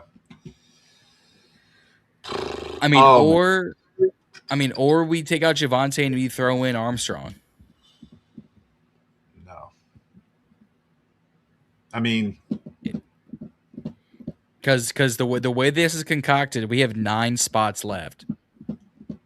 That would be like 5 corners and 4 safeties, 4 safeties, 5 corners. Like, who's your 4 safeties? Revo, Cross, Revo. We might have to keep 5 because it's going to be Owens, Jartavius Martin, Quan. Damn, I can't believe I forgot Quan. Jesus Christ. Tyler Owens, Jeremy Reeves, Nick Cross, and they're going to keep Percy Butler. No, now the line's drawn. Now the line is drawn. No, they love Butler. I don't give it. Nope. I'll riot. I'll riot too. I'm just saying how I know this is. I'm just saying because I've talked about this with Asia. I've debated this with Kay. I debated this with Grant, Reedy, Juan, King, Percy, but a Butler. They're keeping him. No, it is unfortunate. They can't. They cannot. They're going to. The 2 people that I can no longer stand looking at them in a Commander's uniform is Jordan McGee and Percy Butler. I can't do it. I cannot do it. They do absolutely nothing beneficial to this team. And yes, is Percy Butler good on special teams? Yes, but I can find 11 better guys on special teams than Percy Butler. I can. Yep. If you gave me the time, I could on every kick, punt, field goal, it don't matter. Punt, return, kick off, I don't care. You name it, I can give you 11 that's better. But he is so bad at his main position. He's so bad. If you look at it, I agree. He's not better than 2 of the safeties in that room at special teams. He's not better than Tyler Owens or Revo. Look, I agree. I agree with everything you're saying. I agree 100% what they're saying. But they're going to keep Percy Butler on this team just to A, spite people, and B, the fact that he has had probably his best camp in years. They're going to keep him. He's the new Nick Ballore. He made one. He has one interception in camp. I know. He hasn't done any, man. I agree. I totally agree with you. I'm not disputing what you're saying whatsoever, because now this is going to make this tough because we need to keep 5 corners, and because we're keeping more than 4. I think this is now where we have to go. Bradley's not making this team. We need the extra corner depth. Yeah, we only have 5 spots. We only have 4 spots left now because this is Trey Amos, Mike Samerstill, Rasul Douglas, Amik Robertson, and frankly, I would keep Fred Davis, but they also might keep Fabian or Antonio. Antonio's been better than both of them, and Fabian's been better than Fred Davis. Yeah, well, Fred Davis also got like that whole full body spasm that first game, which was crazy to see. And he's a bring back guy. Yeah. We have 1 spot left, right? Well, this would officially make 26, 24, and 3. But I like, because let's say like, so Fred Davis, we'll say running back Robert Henry. We'll say they like them some Lawrence Cager. They're going to keep Julinga Jones on practice squad. Oh yeah, that does give us 53. Jesus. They'll keep Sam Hartman on practice squad. They'll bring back Malik Spencer. I pray and hope. Yeah, man, I saw that he got added to IR. Malik? Yeah. On Green Football's list for transactions today, it was newly added to IR was Malik Spencer. I don't know if something happened. That's what I'm saying. Like he went and got a result back or second opinion, and it was worse than they thought or something. Let me on Cream Football, I'm pretty sure that's what I saw. I'm pulling it up right now. Give me a second. CBS Sports. Excuse me. Or is it? Wait, it's Cream Football, right? No, is it? What? CBS. When? Yes. What the hell? Yeah. He was waived with an injury designation. When was this? Yeah, it was literally today. Yeah. Oh. Okay. Yeah, no. Yep. Well, I'm still bringing him on practice squad, but I'm gonna throw him here with the other fellas. Oh, yeah. Okay. So okay. So here's what's gonna suck. If he's on IR, he can't take up a roster spot. No, he can't. So take him off practice squad. Okay, so here's what's gonna suck is so Drake Jackson went to injured reserve, like officially. Here's what's gonna suck. Both Jerzon and Tunsil aren't on IR. They'll count against our hit. Yeah, you have to wait. Yeah. I was thinking that earlier, but then I was like, well, are they gonna like I didn't know if they were going to actually get included on IR before the 53, but I guess not. Right. Because that's where this is going to come in is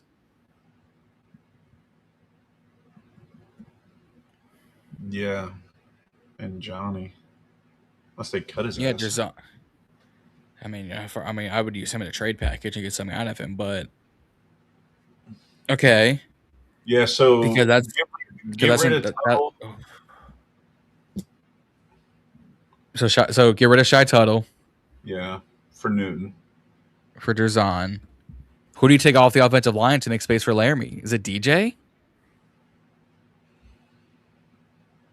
or is it Trent?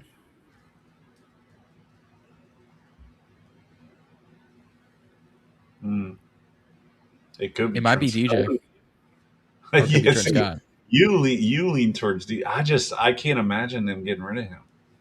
He's played way too many games. And I mean, he has, but he's. Man. I mean, he is, but he's the newest body.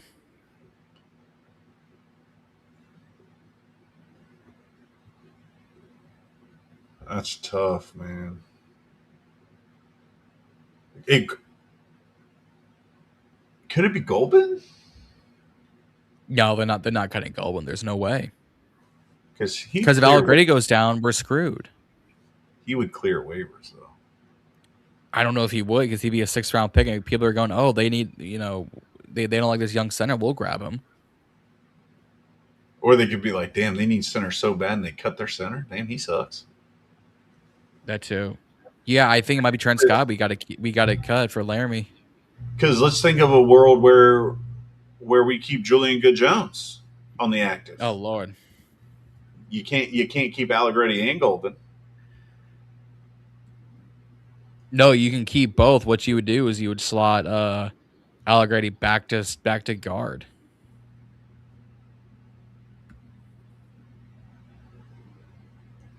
Wow, man. Or we leave the O-line alone. I put Laramie twice. You could. And get rid of Percy Butler. Man, please. Get rid of Kane Medrano. Get rid of Kane Medrano. Man. You're talking my language here, but that's so many linebackers, man. Well, I mean, it's 9, but if you think about it, 4 of these are essentially just edge rushers. No, I know. But Kane Medrano, he's not going to see the field, man. And he's not a special teams ace. No, he's not. I say keep the O-line the way it is. Put DJ back and get rid of Kane Medrano. So you're saying get straight up, get rid of the 2nd-year linebacker for the. Yeah, I mean, if you're going to keep Jordan McGee, because I honestly, in my gut, it tells me that Jordan McGee will not be on this team, and he's been here too long. And I would keep Kane Medrano and Ali Cahoe over him because they're younger, been here less, and produce more. Oh. You can't deny that he just doesn't produce. He doesn't. He's a freak athlete just like Tyler Owens, but Tyler Owens produces on defense, linebacker safety, and on special teams. No one says that about Jordan McGee. They just say he's a freak athlete. Yeah. You know what I'm saying? That's tough. And Kane Medrano is known for his coverage skill. Cahoe, all he does is get interceptions in preseason. You know what I'm saying? Yeah. So it's like, I'm telling you, man, if you're going to keep Percy, then we got to get rid of McGee, man. I mean, if we're getting rid of McGee, you might have to add Armstrong back. But McGee's a middle linebacker. He's not an edge. No, he's not. But you still have Leo. You still have Sonny. They'll move around Joshua. All right, let's take out Medrano, or let's take out McGee. Let's fix this defensive line to add Dorrance Armstrong. Put Humphreys back, right? Or are you going Armstrong? I do think they'll keep Armstrong at this rate. Because I mean, yes, I do think they both should be. I don't think they both will make it. I think if they're going to choose one, they might choose McGee or not McGee. They might choose Armstrong versus DJ. Okay. Change the O-line number to 8 instead of 9. So 1, 2, 3, 4, 5, 6, 7, 8. Oh yeah, 8. So that's 25. 1, 2, 3, 4, 5, 6, 7, 8, 9, 10, 11, 12, 13, 14, 15, 16, 17, 18, 19, 25, 25. We're back at even. Yeah, this is like your ideal scenario for front office. You kind of want to keep 25 on both sides. Yeah.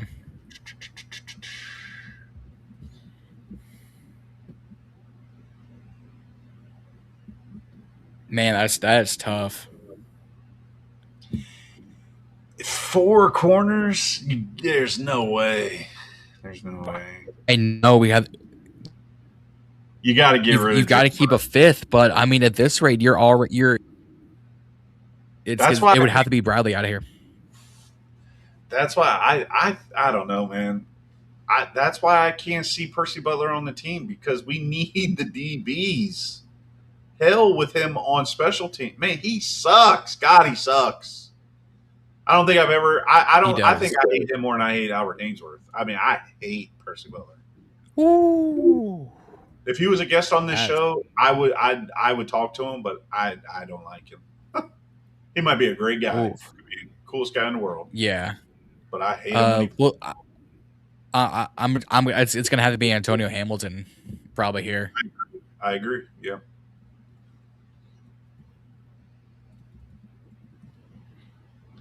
Ooh, and then just a bunch of your practice squad guys. Man, that's tough. And I mean, Javonte Jean-Baptiste might also not make it far enough, but I mean, I think to start out the year they'll keep him. Or yeah, JJB over Armstrong. Yeah. McGee. Trade McGee for O-line help. Who's McGee? Am I tripping? Jordan McGee. He just misspelled it. Oh, I was reading it as McGee. People think Jordan McGee, MCGE. It's MAGE, McGee. Like McGee from NCIS. MAGE. Oh wait, no, he is McGee. MCGE. No, it's MA. I was like, wait a minute. No, I know my NCIS. Scratch that. No, it is MA. I would have no idea. Yeah, MAGE for Jordan McGee. Yeah, Bruce, I'm kind of with you, man. I don't think Medrano makes it either. Looking at it this way, that's so many line, because you gotta think Sonny Styles is never coming off the field ever. But neither is Leo. They're going to keep them on the field as much as possible. Right, and that's what I mean. So where does Kane go? I mean, Kane could be your gunner on special teams. He's fast, good side, tackle. Okay, so, and this is me just saying exactly what I just said 2 minutes ago. Medrano's not better than Percy Butler on special teams. I mean, we haven't seen much of Medrano either. Joe Wick couldn't get him on the field to save his life.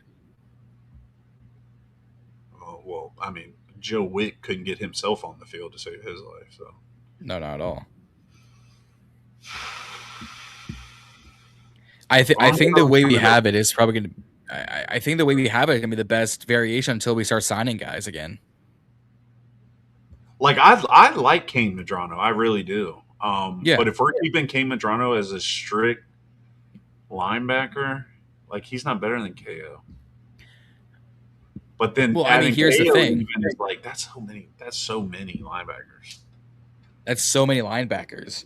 But I mean, if we're thinking they might use, Luvu's trade bait, Justin's thinking they're going to use Deron Payne as trade bait. Some, people are thinking, Luke or Diami or those going to be trade bait items. Like that'll open up a spot. But I mean, I think if we're going to talk about middle linebacker, special rotation, rover, edge, DN, tackle. I think there's only so much you can do. I mean, Kane Madrano was practice squad last year. He cleared waivers. There's no, I mean, he hasn't done anything to make people want it. No, Kane made the active roster. Well, I guess Cahill was different because he was actually physically unable. No, I think Madrano made the whole roster last year. Did he? I remember because he was a rookie. There's no way he wouldn't have. Okay, so this is from August 26, 2025. So a year to the date that they announced the 53-man roster. So they kept three quarterbacks, 4 running backs, 4 tight ends, 5 wide receivers. That's why last year they made 5. They only did 5 wide receivers. So that's why we didn't. Tackles and linemen.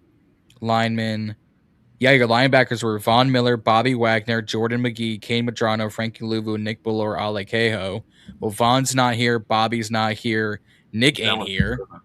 That was only 7 linebackers. Yeah, so again, we were running a 4-3. So we had Dietrich, we had Wise, Payne, Kinlaw, Martin, Newton, Armstrong, Javante, and Goldman. That was 8 D linemen. So we have 7. That moves 7 to 8 for linebackers. But you swapped out Von, Bobby, and Nick for Sonny, Leo,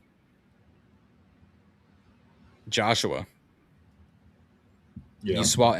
You swapped out Goldman, Wise, and Martin for Odafe and Chason and Minahu. And Ricky Barber, if you want to throw him in there too. Because then we only had 5. We had 5 corners and 5 safeties. Will Harris, Quan Martin, Percy Butler, Jeremy Reeves, Tyler Owens. We have 4 of those 5. You just swapped out Nick Cross for Will Harris.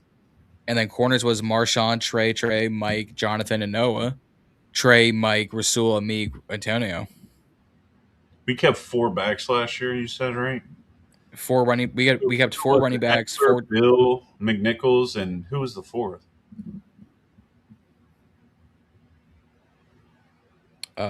It was Eckler, Bill, J-Mac, Chris Rodriguez. C-Rod. Damn. Yeah, wow. Mm-hmm. Because remember, they only kept 5 wide receivers to start the year. Terry, Debo, Jalen, Noah, Luke. We're in a different predicament now, though. Mm-hmm. And if you remember correctly, Terry was on PUP almost the entire time, and I don't think if he played week 1, it was very sparingly.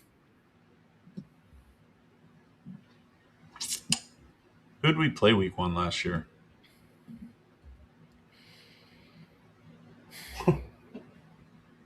So long ago. Chad, who did we play week 1 last year? Let us know. Yeah. I think it was it Arizona? Oh, no, it was the Giants. Good call. Thank you, Michael. Yeah, thank you, buddy. Okay, he played. Okay, Terry. Yeah, Terry played week 1. There we go. Yeah, I do remember that. Because so did yeah. Okay. Yeah, that's what it was. So I mean, I think the way we have it is the best case scenario. And I'm just gonna move Malik back to practice squad. I think once he clears injury waivers, he'll come back.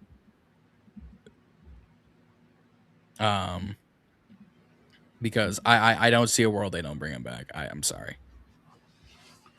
But rookie. 4 rookies on practice squad. Which is, that's typical, yeah. Yeah. That's why I mean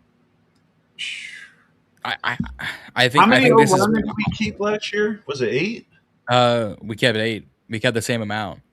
Problem is we were more balanced offensively. Because we had Biotish. So he was your guaranteed center. Mm-hmm. Jaden misses Terry on a deep shot. Would have been a touchdown. I blame Lee. Yeah, that was purely because their timing was off. Yep. Yeah, I think the way we have it is gonna be best case scenario with the personnel that we have: 3 quarterbacks, 3 running backs, 6 wide receivers, 4 tight ends, 8 offensive linemen. And if we want to bring back DJ, you cut Armstrong, but I don't think they're gonna cut Armstrong right now. Yeah, that's less likely. I agree. I mean, this isn't too far off where we had our initial 53-man rosters, but it's not too. Let me pull up the last because it's not far off, and I'll show you guys what the first one looked like, and you can go back to watch the 50-man roster predictions from last time. So this is what it looked like initially. Jaden, Marcus, Athan, Bill. So we kept 4, we kept 6, we kept 3 tight ends, we kept non-offensive linemen because we had Laramie, Josh, Wiley, Trent, because we kept Trent Scott. That's why we kept Trent Scott. Jerron, Newton, Kinlaw, Settle, Barber, Armstrong, and Winhu. So we didn't have Wise. We still kept 8 linebackers: Sonny, Leo, Frankie, Jordan, Caleb on, ODFA, Joshua, and Javante. So you swapped out Kane for Jordan. Trey, Mikey, Amik, Hamilton. This was Rasul, Nick, Quan, Will, Jeremy, Tyler, Tress, Tyler, Drew. So we're almost not far off from where we made our predictions back in April or back in May. Yeah, I think the numbers are right. Obviously the numbers are right, but I would too, but I don't think Armstrong has a market. Yeah, I truly think unless you put together a package of like Marcus, Diami, and a pick for Jackson Powers Johnson or Juice Scruggs or something, we're gonna have to run with this until they find someone on Monday the 31st. Yeah, just Percy, man. It just every time I see the name, it just makes me fucking guess everything. I know. Certified look, Commander, yeah, I agree. Yeah, I was reading the same thing. Yeah, I know. Mikey but made up for with the pick, but other than that, with the pick, yeah. So I think this is officially what we're gonna do: 24 starters on offense, 26 starters on defense. Your 3 starters on special teams. You're gonna have a bunch of guys on practice squad. Laramie and Drazan are still injured, but on an injury reserve. Drake Jackson and River Craft went to injury reserve. They've already released Jerome Ford and Will Harris as a official. I'm putting Malik Spencer here because he will come back.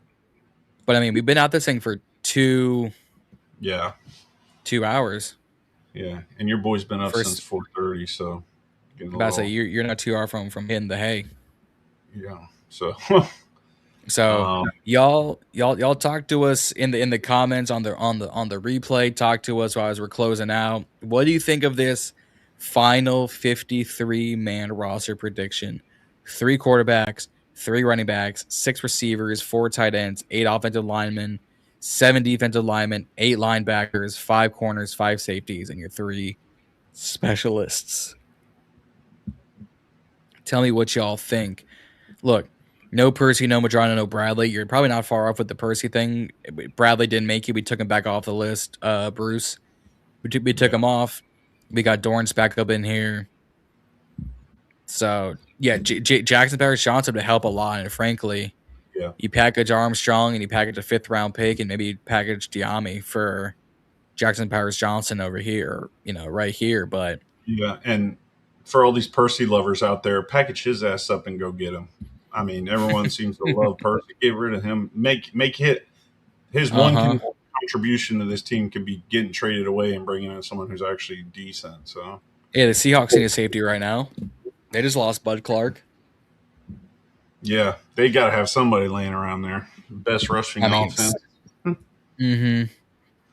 I mean, something. Michael saying, I think they'll definitely make make moves on Sunday the 31st because they have to make cuts by 4 p.m. Eastern Standard Time by league office, because the league office is based out of New York City. So Eastern Standard Time, where me, Nick, and Justin are. Andrew, it'll be 1 o'clock Pacific Time. But yeah, I would expect, especially with any moves that they make Sunday or Monday, you'll hear about it first on the Burgundy Breakdown and on the BIB Twitter accounts. You'll hear about that first, and on Nick's Instagram, Commanders Field Pass. But I would expect them to make a move.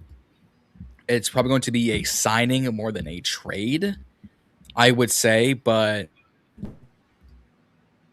Luvu is another trade piece you could get a little package for. Maybe Luvu and Diami for JPJ, give them some firepower. Maybe them. Commanders, I think you're right. Like, do we need Luvu? I don't think so, because I was saying earlier, if you've been in here the whole time, I'm not sure, but I think Luvu, like, we don't even know what his position is for real. But to answer your question, I think Payne is our biggest trade bait. So coming into the contract year, and it's not unlike AP to trade an asset. I mean, the last 2 seasons, 2 years ago it was Jahan, and then last year it was B-Rob. So you can't put anything past them. Both of those guys were technically starters on the team. So with Payne being a starter going into a contract year, and I mean, he's probably the best player on the defense we got right now on paper. That, like, has played for us. Obviously, like, you can argue Owe and things like that, and Sonny, but he's definitely the biggest trade piece. So, but you're not giving up Payne for just a random guard that someone doesn't want anymore. You know what I mean? You're giving up Payne for picks, or someone who's like on the same boat, like a guard who's on his way out in the contract year while another team. So, or the guard and like a fourth, like a package deal. Yeah, exactly. So, like you said, or swapping picks. You know what I'm saying? Paying in a fourth for a third or something crazy like that. So so this is the final 53 that we think it is until they make some moves, but you can't predict what moves are going to be made until they're made. So based on the personnel that we have, the 80-something people that are in the building, to practice squad guys, so I think are guarantees, your Fred Davises, your Malik Spencers, Rush, Mba, Rob, Gager. Yeah, I was going to make a comment, without trying to go another hour on this thing. But, practice squad, I think everything's spot on except for Nick Nash. I don't see it. I could see, like, if we get it wrong with like the Matt Golbins or or something like that, or the Ricky Barbers, that'll be his spot. You know what I mean? So that's fair. Even if we're right on the 53, I still think someone besides Nick Nash, like Cahill, like I'm definitely taking. I like Cahill. How could I forget? So, Jeffrey Imba. I mean, that's like I literally think if you look up practice player in the dictionary, like it's his picture next to it. So, like, has all like what McGee and Tyler Owens have been pretty much. Like freak of nature, size, athlete, speed wise. Just let's get a year or two, get it together. But he could be something special. So. But yeah, that's where I'll leave it, and y'all killed it in the chat today. Bruce is an MVP, certified Commanders. You getting here later, Michael? You popping in? Appreciate y'all for stopping on by. Yeah, DQ does love him. Some Frankie Luke. He lives in some ooze. He lives in some foe. But now we're going to wrap things up. I didn't think we'd be here for 2 hours. I figured it was going to be an hour, but we spent 45 minutes talking about the offensive line, talking about this team's injury concern. So if y'all are going to be curious about why this is a 2-hour stream, the 45 minutes that we kicked off the show was we need offensive line help and we need a strength and conditioning help. That's pretty much what those first 45 minutes were about. Yeah, truthfully, we talked Andrew off of the pod, so our bad on that. And the first 45 minutes, I totally forgot what we were even here to do. So we got to talking so much, but I agree, man. I think it was a great pod for sure. Love the interactions in the chat, man. This is what gets us going and makes us come on here live and do it. Y'all made it well worth it tonight, so we appreciate it for sure. I say appreciate all y'all tuning into the chat. Yeah, if y'all have not already or have not done so, hit the subscribe button here on your way out. We're on the road to 1,500 subscribers. We're currently sitting at 1,416. So we got about another 80 to go before we hit 1,500, but trying to get that landmark, trying to get to 2,000 and whatnot. Sure. And then just hit the like button. It gets us into the algorithm. So on your way out, hit the subscribe button, hit the like button. But until then, guys, we will be seeing y'all this weekend. I'll be seeing y'all Monday night with the Burgundy Breakdown as we finish up our preseason schedule. But I'm going to go to bed. Nick's going to go to bed. Both of us got work in the morning. So we will see y'all later. But until then, guys, raise hail. Don't forget to stay ballin'. We will see y'all out there. Good.